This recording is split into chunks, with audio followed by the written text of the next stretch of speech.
Welcome to స్వతంత్ర news. నేను అబిత. ముందుగా హెడ్లైన్స్. టీడీపీ ఎంపీలతో కొనసాగుతున్న చంద్రబాబు సమావేశం. భవిష్యత్ కార్యాచరణపై చర్చ.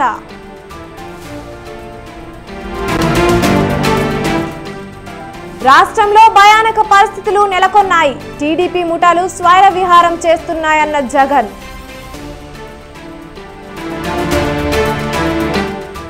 ప్రజా తీర్పును గౌరవిస్తున్నాం. వైసీపీ చేసిన అభివృద్ధిని కొత్త ప్రభుత్వం కొనసాగించాలన్న బొత్స.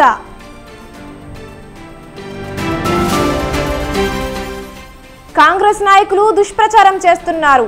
అవినీతి రహిత ప్రభుత్వాన్ని మోదీ నడిపారన్న కిషన్ రెడ్డి.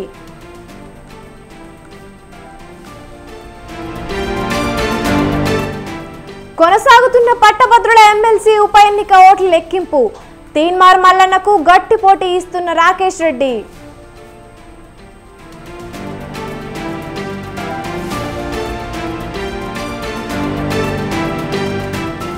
కేంద్రంలో మంత్రివర్గ కూర్పుపై బీజేపీ కసరత్తు. జేపీ నడ్డా నివాసంలో కొనసాగుతున్న బీజేపీ నేతల భేటీ.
ఏపీ సీఎస్ జవహర్ రెడ్డి సెలవు పెట్టి వెళ్లారు.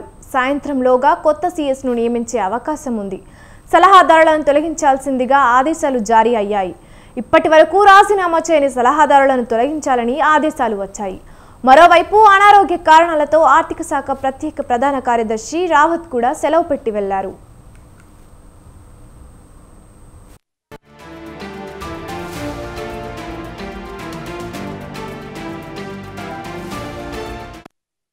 ఇక ఇదే అంశంపై మరింత సమాచారాన్ని మా ప్రతినిధి రమేష్ ఫోన్ లైన్ ద్వారా అందిస్తారు. చెప్పండి రమేష్.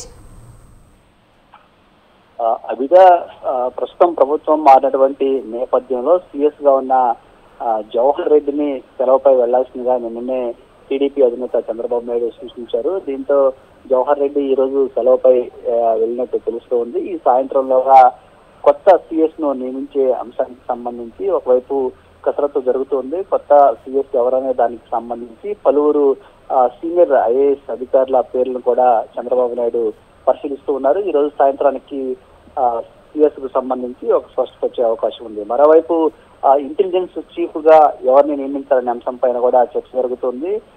గతంలో ఇంటెలిజెన్స్ చీఫ్ గా ఉన్నటువంటి సీతారామాంజనేయులను తప్పించడం జరిగింది. ఆయన స్థానంలో కొత్తవారిని నియమించే అంశం పైన కూడా చర్చ జరుగుతుంది. దీనికి సంబంధించి కసరత్తు జరుగుతుంది.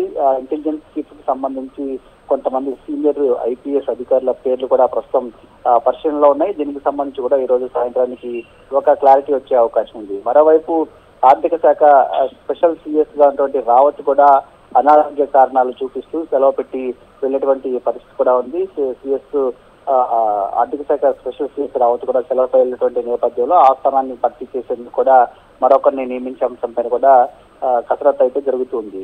ఇది ఇలా ఉంటే మరోవైపు కొంతమంది ఐపీఎస్ అధికారులు ఈ రోజు టీడీపీ అధినేత చంద్రబాబును కలిసేందుకు ఆయన నివాసానికి వచ్చే ప్రయత్నం చేశారు. కానీ చంద్రబాబు వారిని కలిసేందుకు ఆసక్తి చూపించలేదు. సీతారామాంజనేయులు ఐపీఎస్ అధికారులు సీతారామాంజనేయులతో పాటు కొల్లి రఘురామరెడ్డి అదేవిధంగా సంజయ్ ఈ ముగ్గురు కూడా చంద్రబాబుని మర్యాదపూర్వకంగా కలిసేందుకు ఆయన నివాసానికి రావడం జరిగింది. కానీ ఆయన్ని కలిసేందుకు మాత్రం చంద్రబాబు నాయుడు ఆసక్తి చూపించలేదు. ఎందుకంటే గతంలో ఇంటెలిజెన్స్ చీఫ్ గా పనిచేసినటువంటి సీతారామాంజనేయులు కావచ్చు, కొల్లి రఘురామరెడ్డి కావచ్చు, సిఐడి చీఫ్ గా పనిచేసినటువంటి సంజయ్ కావచ్చు, వీళ్ళంతా కూడా వైఎస్ఆర్ కాంగ్రెస్ పార్టీ అధికారంలో ఉన్న సమయంలో చంద్రబాబు పైన తప్పుడు కేసులు పెట్టారని గతం నుంచి తెలుగుదేశం పార్టీ నేతలు ఆరోపిస్తూ ఉన్నారు. రాజకీయ కక్ష సాధింపులో భాగంగా చంద్రబాబుని టార్గెట్ చేశారు. అందుకు ఈ ముగ్గురు ఐపీఎస్ ను కూడా అప్పటి వైసీపీ ప్రభుత్వానికి సహకరించారనే విమర్శించినటువంటి నేపథ్యంలో ఆ ముగ్గురిని కలిసేందుకు కూడా చంద్రబాబు నాయుడు ఈ రోజు ఆసక్తి చూపలేదని తెలుగుదేశం పార్టీ వర్గాలు చెప్తున్నటువంటి పరిస్థితి కూడా ఉంది. ఇక చంద్రబాబు నాయుడు ముఖ్యమంత్రిగా ఈ నెల 12వ తేదీన ప్రమాణ స్వీకారం చేసే అవకాశం ఉంది. ఈలోగానే పూర్తి స్థాయిలో తనదంటూ ప్రత్యేక మార్కు కలిగిన టీమును నియమించుకునే పనిలో కూడా చంద్రబాబు నాయుడు ఉన్నారు. దీనికి సంబంధించి అధికారుల పేర్లను కూడా పరిశీలిస్తూ ఉన్నారు, కసరత్తు కూడా చేస్తూ ఉన్నారు అధికారులు. Right, thank you Ramesh.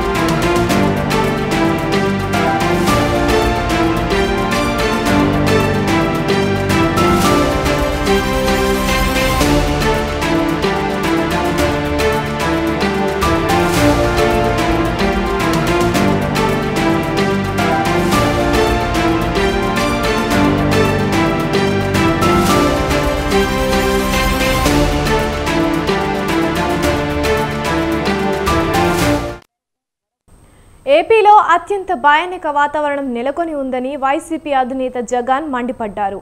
ప్రభుత్వం ఏర్పడక ముందే టీడీపీ ముఠాలు స్వైర విహారం చేస్తున్నాయన్నారు. ఈ మేరకు ఆయన ఎక్స్ వేదికగా ఆవేదన వ్యక్తం చేశారు. ప్రభుత్వ ప్రైవేట్ ఆస్తులను ధ్వంసం చేస్తున్నారన్నారు. వైసీపీ నాయకులు కార్యకర్తలకు రక్షణ లేకుండా పోయిందని జగన్ ఆగ్రహం వ్యక్తం చేశారు. అధికార పార్టీ ఒత్తిళ్లతో పోలీస్ వ్యవస్థ నిస్తేజంగా మారిపోయిందన్నారు. 5 ఏళ్లుగా పటిష్టంగా ఉన్న శాంతి భద్రతలు పూర్తిగా దెబ్బతిన్నాయని ఆయన ఆరోపించారు. గవర్నర్ వెంటనే జోక్యం చేసుకుని అరాచకాలను అడ్డుకోవాలని కోరారు జగన్.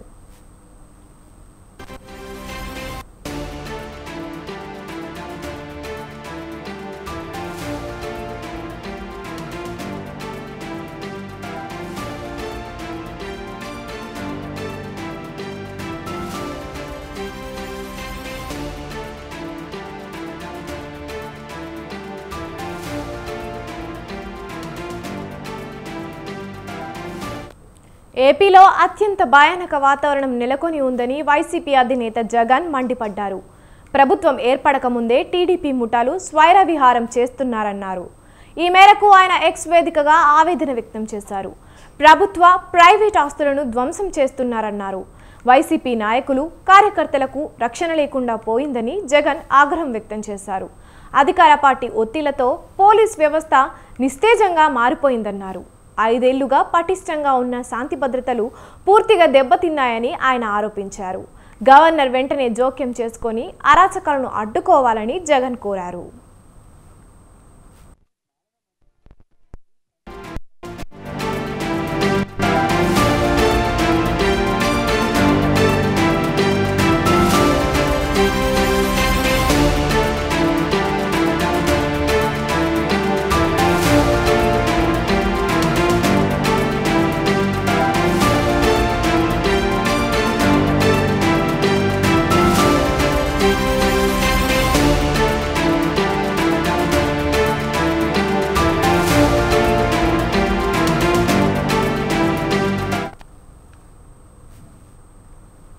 కేంద్రంలో ముచ్చటగా మూడోసారి ప్రభుత్వాన్ని ఏర్పాటు చేసేందుకు ఎన్డీఏ కూటమి సన్నద్ధమవుతోంది.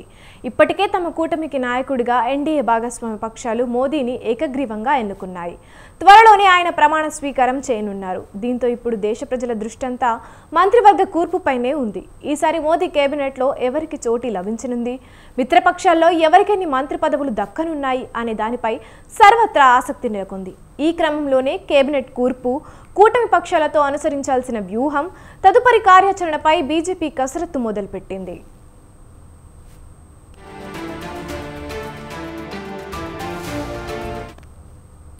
పార్టీ జాతీయ అధ్యక్షుడు జేపీ నడ్డా నివాసంలో బీజేపీ, ఆర్ఎస్ఎస్ నేతలు భేటీ అయ్యారు.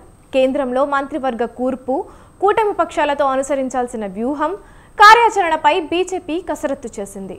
కొత్త ప్రభుత్వ ఏర్పాటు, మిత్రపక్షాలకు మంత్రివర్గంలో వాటా అంశాలపై చర్చ జరిగింది. ఈ భేటీలో కేంద్ర మంత్రులు అమిత్ షా, రాజ్నాథ్ సింగ్, పార్టీ సంస్థాగత వ్యవహారాల ప్రధాన కార్యదర్శి బిఎల్ సంతోష్, ఇతర సీనియర్ నేతలు పాల్గొన్నారు. సంఘ్ నుంచి సురేష్ సోని, అరుణ్ కుమార్, దత్తాత్రేయ హోసబెలే హాజరయ్యారు. మంత్రివర్గ కూర్పుపై రేపు సాయంత్రానికి స్పష్టత వచ్చే అవకాశం ఉంది.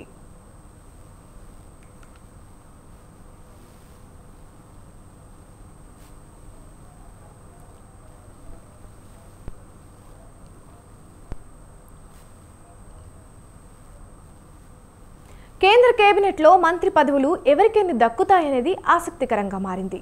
ఎన్డీఏ భాగస్వామి పక్షాలకు కేంద్ర కేబినెట్లో ప్రాధాన్యత దక్కనుంది. ఎన్డీఏ కూటమిలో 16 సీట్లు సాధించి రెండో అతిపెద్ద పార్టీగా ఉన్న టీడీపీ 12 లోక్సభ స్థానాలు సాధించి మూడో అతిపెద్ద పార్టీగా ఉన్న జేడీయూకు పెద్దపీట వేసే అవకాశం ఉంది. అయితే 6 కీలక మంత్రిత్వ శాఖలను బీజేపీ తన వద్దే ఉంచుకోవాలని భావిస్తోంది.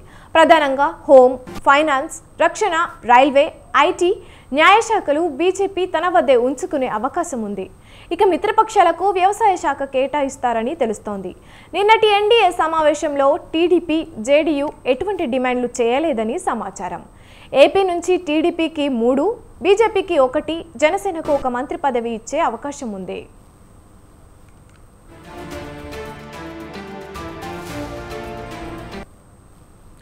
మరోవైపు ఢిల్లీలో ఉదయం 11 గంటలకు పార్లమెంటు సెంట్రల్ హాల్లో ఎన్డీఏ పార్లమెంటరీ భేటీ కానుంది. ప్రధాని మోదీగా ఎన్నుకోనున్నారు ఎన్డీఏ నేతలు. అనంతరం రాష్ట్రపతి ముర్మును కలిసి ప్రభుత్వ ఏర్పాటుకు ఆహ్వానించాలని కోరనున్నారు. ఇప్పటికే ఎన్డీఏ ప్రధాన అభ్యర్థి మోదీని ఎన్నుకున్నారు.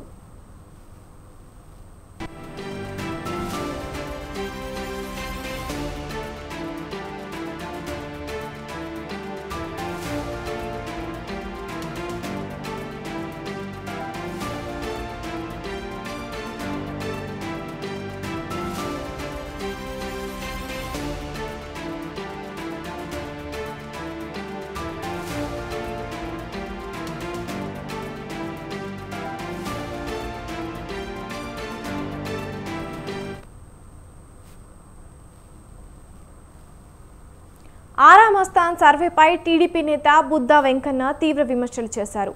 ఆరామస్థాన్ది కేవలం బెట్టింగ్ల కోసం జగన్ అండ్ కో చేసిన ఫేక్ సర్వే అని విమర్శించారు. ప్రజావేదిక కూల్చిన దగ్గర నుంచి టీడీపీపై పేట్రేగిపోయిన వైసీపీ నాయకులను తమ కార్యకర్తలే తరిమి కొట్టారని ఎద్దేవా చేశారు. చంద్రబాబు కుటుంబంపై తప్పుడు విమర్శలు చేసిన వారిని వదిలి ప్రసక్తే లేదని హెచ్చరించారు. పవర్ను 3 పెళ్లిళ్లు అని జగన్ విమర్శించారని, కానీ ఇప్పుడు జగన్కు రంకుమొగుడు అయి కూర్చున్నారని సెటైర్లు వేశారు. జగన్, కేటీఆర్ ఇద్దరూ కలిసి పోటీ చేసినా లోకేష్కు వచ్చిన మెజార్టీ రాలేదని ఎద్దేవా చేశారు. అది క్యాండిడేట్లను చూడాల.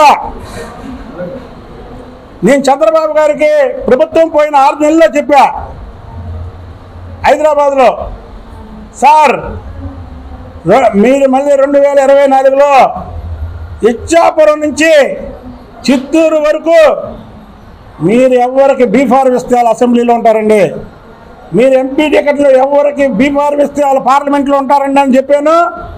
అలాగే జరిగింది. కాబట్టి వైసీపీ వాళ్ళు ఓవర్ యాక్షన్ చేశారు. ఆ ఓవర్ యాక్షన్ చేసిన వాళ్ళు మా కృష్ణా జిల్లాలో, అందులో తెలుగుదేశం పార్టీలో పుట్టి తెలుగుదేశం భిక్షతో ఎమ్మెల్యేలు అయ్యి తెలుగుదేశం భిక్షతో డబ్బులు సంపాదించుకొని తెలుగుదేశం మీద, చంద్రబాబు గారి మీద, చంద్రబాబు నాయుడు గారి కుటుంబం మీద అవాకులు చవాకులు పేలిన ఏ వ్యక్తిని కూడా వదిలే ప్రసక్తే లేదని తెలియజేస్తున్నా. ఈ రాష్ట్రాన్ని బాగుపరుస్తారు. ఏపీలో కూటమికి ఘన విజయాన్ని అందించిన ప్రజలకు జమ్మలమడుగు బీజేపీ ఎమ్మెల్యే ఆదినారాయణ రెడ్డి ధన్యవాదాలు తెలిపారు. రాష్ట్రానికి మంచి జరిగే అవకాశం వచ్చిందన్నారు. కూటమి ఆధ్వర్యంలో ప్రజల సొంత ఇంటి కలను సాకారం చేస్తామన్నారు. జగన్మోహన్ రెడ్డిని 151 నుంచి 11కు సరిపెట్టారన్నారు. రాష్ట్రంలో అన్ని వ్యవస్థలను దుర్వినియోగం చేశాడన్నారు. వివేక హత్య కేసులో కీలక ముద్దాయిగా ఉన్న అవినాష్ రెడ్డిపై చర్యలు ఉంటాయంటున్న బీజేపీ ఎమ్మెల్యే ఆదినారాయణ రెడ్డితో మా ప్రతినిధి Santosh face to face. Jammalamadugu నుంచి ఎమ్మెల్యే అభ్యర్థిగా ఆదినారాయణ రెడ్డి గెలుపొందడం జరిగింది. అయితే ప్రస్తుతం మనతో ఉన్నారు, వారితో మాట్లాడదాం. సార్, రాష్ట్రంలో ఎన్డీఏ కూటమి విజయం సాధించడం జరిగింది, అందులో మీరున్నారు. ప్రస్తుతం ఆ గెలుపుని ఏ విధంగా చూస్తారు? అసలు కూటమి యొక్క బలం ముఖ్యంగా మోడీ గారి యొక్క సపోర్ట్, ప్రజలకు, ఓటర్లకు, అధికారులకు అందరికీ నమ్మకం కలిగింది. బాధ్యతగా ఓటేసినారు, దరిద్రుని దూరం పంపించినారు. సార్ ముఖ్యంగా అధికారంలోకి వచ్చారు. ఏదైతే మీరు ఎప్పుడూ లేవనెత్తే అంశం ఏదైతే వివేక హత్య కేసు, దాన్ని ఇప్పుడు మీరు అసెంబ్లీలో ఏ విధంగా మీ యొక్క గళాన్ని వినియోగించబోతున్నారు? అదే అడుగుతాం. ఏమంటివి అసలు కోడికత్తి కేసు పైన ఏమంటివి, వివేకానందుడి కేసు ఏమంటివి, ఇప్పుడు చెప్పించు అధ్యక్షాన్ని. అధ్యక్షుని అడుగుతాం. అధ్యక్షుడు అడిగితే దానికి కొంచెం సమాధానం చెప్పమంటే సమాధానం లేదు కాబట్టి పారిపోతాడు. సార్ వైసీపీ 151 సీట్ల నుంచి ఒక్కసారిగా 11 సీట్లకి, అంటే 151లో మధ్యలో ఒక 5 మాత్రం లేదు, అటొకటి ఇటొకటి మాత్రమే ఉంది. అంటే పడిపోవడానికి గల కారణాలు ఏమయ్యాయి? అసలు 111 అంటున్నారు, 15 అయితే వచ్చాయి కదా, 151 కదా, 11 + 4 15 మిగిలినాయి. ఆ ఒకటి పోయింది. 11 ఎమ్మెల్యేలు, ఒక 4 ఎంపీలు ఇచ్చుకోండి 15. అది వాళ్ళు సంఖ్యాబలం సరిపోయింది. ఆ ఒకటి చివరి ఒకటి మిస్ అయింది. 11 + 14 15, దట్ ఈజ్ కరెక్ట్. సార్ ముఖ్యంగా బీజేపీకి క్యూ కడుతున్నారు వైసీపీ నేతలందరూ కూడా. ఎవరైతే గెలిచారో 10 మంది, అదైతే 11లో జగన్మోహన్ రెడ్డి తీసేస్తే 10 మంది కూడా క్యూ కడతా ఉన్నారు. వారు వస్తే మాత్రం మీరు యాక్సెప్ట్ చేస్తారు? అది ఆ ప్రశ్న ప్రస్తుతానికి ఉత్పన్నం కాదు. పార్టీ మూసి మా దగ్గరికి వస్తే తప్ప మా వాళ్ళంత సులభంగా ఒప్పుకోరు. అతను మూసుకునే పరిస్థితి వస్తుంది, అప్పుడు ఆలోచన చేస్తారు. ఇది పార్టీ ఢిల్లీ పెద్దల ఆలోచన. జమ్మలమడుగులో అభివృద్ధి అంటే మీరు ఏ విధంగా ముందుకు తీసుకెళ్ళబోతా ఉన్నారు? ఏమేమి కార్యక్రమాలు చేపడబోతారు? అసలు నా పేరే ఆది అంటే అభివృద్ధి అని మా వాళ్ళ స్లోగాను. నేను గతంలో 3 సార్లు ఎమ్మెల్యేగా ఉన్నప్పుడు చేసిన అభివృద్ధి మీరు కావాలంటే వ్యక్తిగతంగా వచ్చి చూడొచ్చు. ప్రతి ఒక్కరికి హౌసింగ్లో ఫస్ట్, రేషన్ కార్డులో ఫస్ట్, పెన్షన్ ఇప్పించడంలో ఫస్ట్, కరెంటు సబ్స్టేషన్లో ఫస్ట్, సీఎం రిలీఫ్ ఫండ్ ఇప్పించడంలో ఫస్ట్, మెడికల్ క్యాంపులో ఫస్ట్. అది కాకుండా తాగునీళ్ళు జలజీవన్ మిషన్ రాకముందే నేను స్వజల్దార స్కీము ఇప్పించి సిపిడబ్ల్యూ స్కీమ్ ఇప్పించగలిగిన. ఏది కూడా మౌలిక వస్తువులు ఇంట్లో నేను గ్యాస్ ఉండాలి అందరికీ ఇప్పించిన. నేను మా ట్రస్ట్ కింద కుట్టు మిషన్లు పెట్టించిన, సిమెంట్ రోడ్లు వేయించిన, ప్లస్ దాదాపు అన్ని రోడ్లు క్లియరెన్స్ వేయించిన, కొండలకు కూడా రోడ్లు వేయించిన. కాబట్టి అటువంటి కంటే కూడా నాకుండే అనుభవము, ఇప్పుడుండే ప్రభుత్వ సహకారము, అందులో కేంద్ర సహకారం ఉంటే మరింత స్పీడు పనిచేసి రాష్ట్రమంతా దేశమంతా జమ్మలమడుగు అంటే ఏంది అభివృద్ధి చూపించే ముందుగా నేను పనిచేస్తాను. నిన్న మా వాళ్ళకి మాట చెప్పినా 100 డేస్లోనే మళ్ళీ మీరు అడగచ్చని చెప్పినా ఆ పద్ధతిలో పోతా. ఇది ఏదైతే ముఖ్యంగా రాష్ట్రంలో ఎన్డీఏ కూటమి విజయోత్సవాల్లో అయితే కనుక ఇక బీజేపీ నాయకులందరూ కూడా సంబరాలు చేసుకున్న పరిస్థితులు కూడా కనబడతా ఉన్నాయి. ఏదేమైనప్పటికీ చూసుకున్నట్లయితే కనుక రాష్ట్రాన్ని అభివృద్ధి చేయాలంటే కూడా ఇక డబుల్ ఇంజిన్ సర్కార్ అవసరం అంటూ కూడా ప్రజలు తమ యొక్క తీర్పును వెల్లడించారు అంటూ కూడా ఆదినారాయణ రెడ్డి తెలియజేస్తూ ఉన్నారు. వీడియో జర్నలిస్ట్ మల్బాబ్తో సంతోష్, స్వతంత్ర రెడ్డి, విజయవాడ బీజేపీ కార్యాలయం నుంచి. తాడిపత్రి మున్సిపల్ చైర్మన్ జేసీ ప్రభాకర్ రెడ్డి సంచలన ప్రకటన చేశారు. తాడిపత్రి మున్సిపల్ చైర్మన్ పదవికి జేసీ ప్రభాకర్ రెడ్డి 30 రోజులకు రాజీనామా చేస్తానని తెలిపారు. రాష్ట్రంలో టీడీపీ, బీజేపీ, జనసేన పార్టీల కూటమి అధికారంలోకి రావడంతో తన నిర్ణయాన్ని ప్రకటించారు. టీడీపీ కౌన్సిలర్లకు చైర్మన్, వైస్ చైర్మన్ బాధ్యతలు అప్పగిస్తానన్నారు. గతంలో వారికి ఇచ్చిన హామీ మేరకు ఈ నిర్ణయం తీసుకున్నట్లు ప్రకటించారు. గత 5 ఏళ్లలో కుంటుపడిన తాడిపత్రిని అభివృద్ధిలోకి తెస్తానని హామీ ఇచ్చారు. చైర్మన్ అయ్యేటప్పుడు ఒక మాట ఇచ్చినాను, నేను మళ్ళీ చైర్మన్గా రిజైన్ చేసి ప్రతి ఒక్కరిని చైర్మన్, వైస్ చైర్మన్ చేస్తాననే మాట ఇచ్చినాను. ఇన్ని రోజుల తర్వాత ఈరోజు తెలుగుదేశము, బీజేపీ, పవన్ కళ్యాణ్ గారి జనసేన పవర్లోకి వచ్చినాయి కాబట్టి మాకు గవర్నమెంట్లో ఎలాంటి అవకతవకలు ఉండవు కాబట్టి 1 నెల లోపల గవర్నమెంట్ అక్కడ సెట్ అయిపోతానే నెల లోపల రిజైన్ చేసి నా చైర్మన్ పదవికి రిజైన్ చేసి మా కౌన్సిలర్లని ఒక్కొన్ని చైర్మన్, వైస్ చైర్మన్ చేస్తానని ఆ రోజు మాట ఇచ్చినాను. దానికి కట్టుబడి ఉండే 1 నెల లోపల నా చైర్మన్ వద్దకు రాజీనామా చేస్తాను. కనీసం ఈసారైనా చంద్రబాబు రాష్ట్రాన్ని అభివృద్ధి చేయాలని కోరారు కాంగ్రెస్ సీనియర్ నేత తులసిరెడ్డి. గత టీడీపీ, వైసీపీ ప్రభుత్వాల పాలనపై విమర్శలు గుప్పించారు కాంగ్రెస్ సీనియర్ నేత తులసిరెడ్డి. ఈసారైనా చంద్రబాబు రాష్ట్రాన్ని అభివృద్ధి చేయాలని కాంగ్రెస్ తరపున విజ్ఞప్తి చేస్తున్నానని తెలిపారు.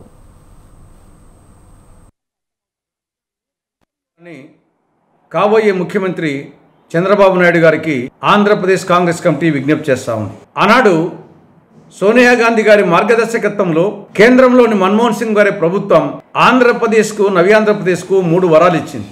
దాదాపు 5 లక్షల కోట్ల రూపాయలు విలువ చేసే ప్రయోజనాలు కేంద్రము రాష్ట్రానికి ఇవ్వడం, రాజధానికి నిధులు ఇవ్వడం, బహుళార్థ సాధక ప్రాజెక్టు పోలవరాన్ని పూర్తి చేయడం కేంద్ర నిధులతో.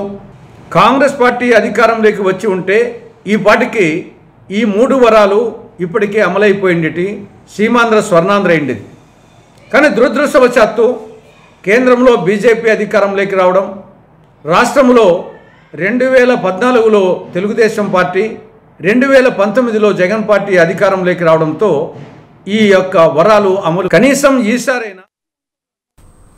సీఎం రేవంత్ను కలిశారు మహబూబాబాద్ ఎంపీ బలరాం నాయక్. ఎంపీగా విజయం సాధించడంతో పలువురు ఎమ్మెల్యేలతో కలిసి వెళ్లి ముఖ్యమంత్రిని మర్యాదపూర్వకంగా కలిశారు. ఈ సందర్భంగా బలరాం నాయక్ను అభినందించారు సీఎం రేవంత్.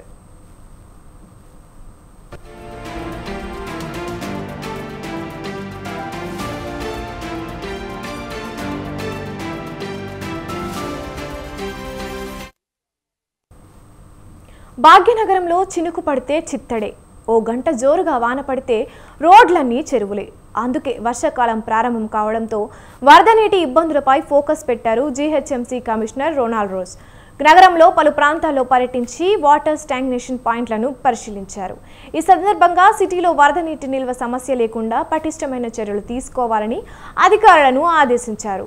ఎర్ర మంజిల్ మెట్రో స్టేషన్ వద్ద నుంచి వచ్చే వరద నేరుగా వెళ్లేందుకు mercury, Taj hotel, RTA office, lake view guest house వద్ద సంపులు నిర్మించేందుకు ప్రతిపాదనలు పంపాలని ఆదేశించారు. పర్యటనలో కమిషనర్తో పాటు ఈఎన్సీ జియావుద్దీన్, జోనల్ కమిషనర్ స్నేహ షరూప్, డిప్యూటీ కమిషనర్ తదితరులు పాల్గొన్నారు.